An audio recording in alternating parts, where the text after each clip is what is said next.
Welcome back to BCBA Exam Prep.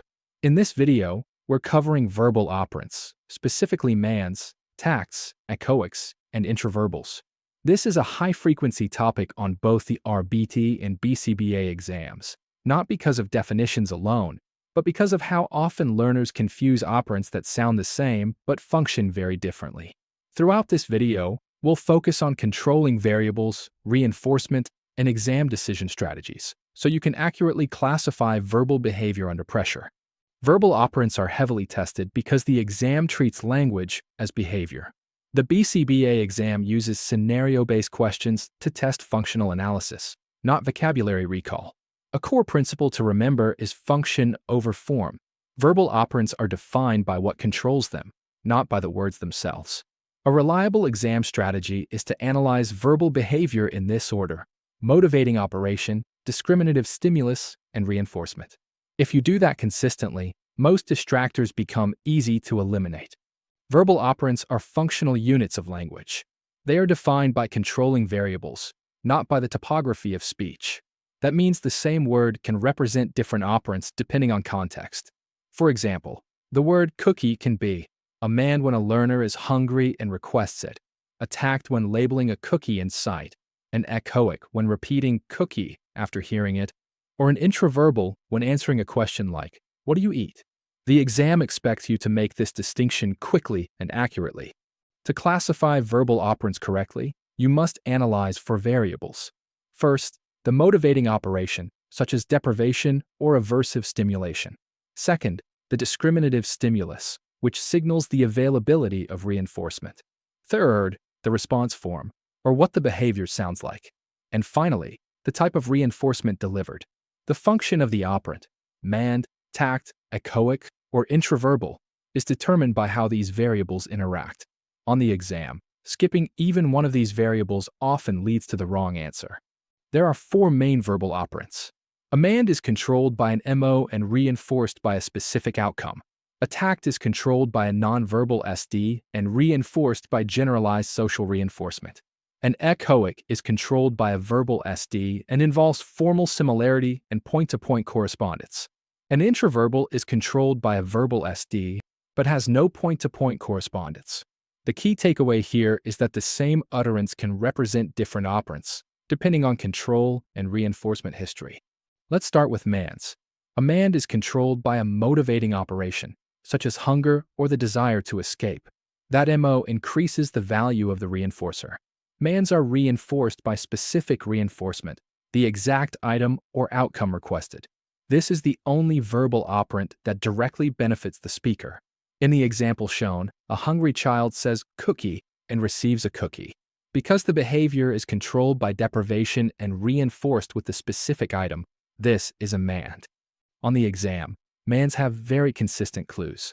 Look for deprivation, reaching, pointing, or communicative behavior that signals motivation. Look for specific reinforcement, meaning the learner receives exactly what they requested. Phrases like "I want," "more," or physical reaching paired with item delivery are strong mand indicators. If the learner gets the item and motivation is present, you are likely looking at a mand.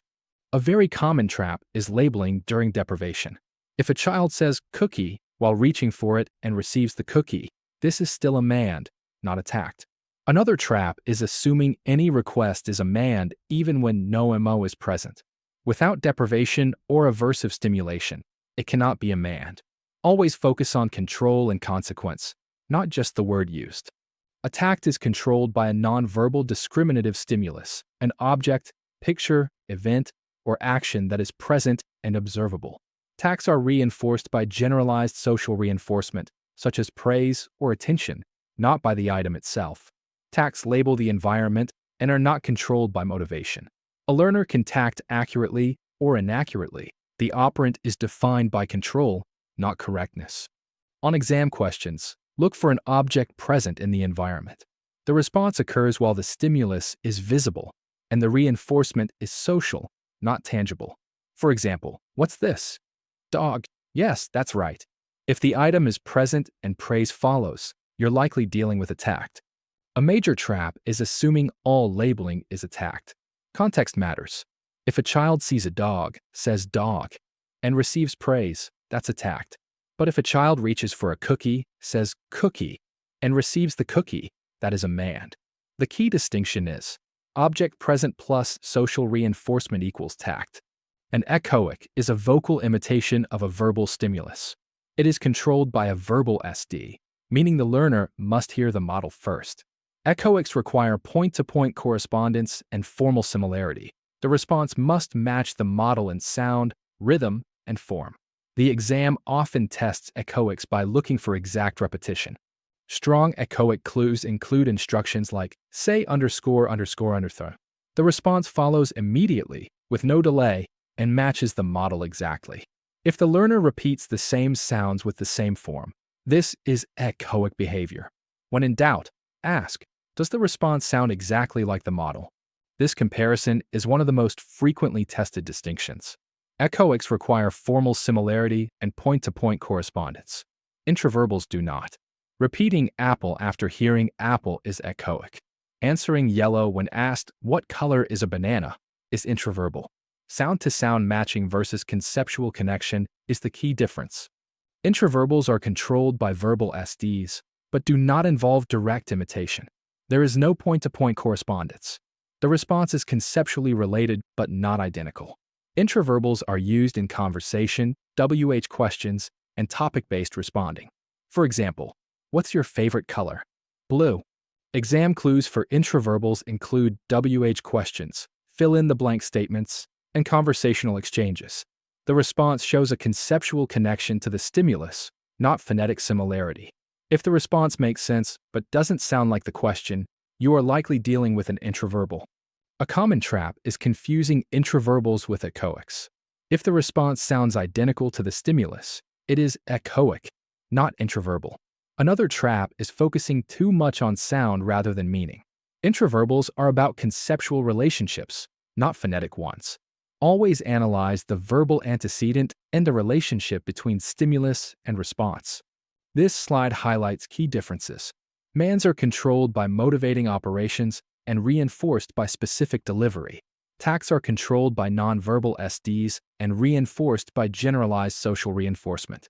If motivation drives the response, think mand. If the environment drives the response, think tact. Echoics involve exact matching and formal similarity.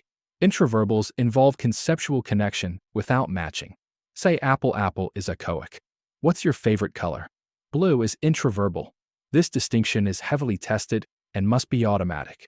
Here's a reliable decision rule for exam questions. First, identify the motivating operation. Second, identify the discriminative stimulus, verbal or nonverbal. Third, match the type of reinforcement. This structure keeps your analysis systematic and prevents careless errors. In this scenario, a child reaches for a cookie jar and says cookie. The therapist hands the cookie. Motivation is present, the reinforcement is specific, and the child receives what they requested. This is a mand. Here, the therapist says, say banana, and the child says banana.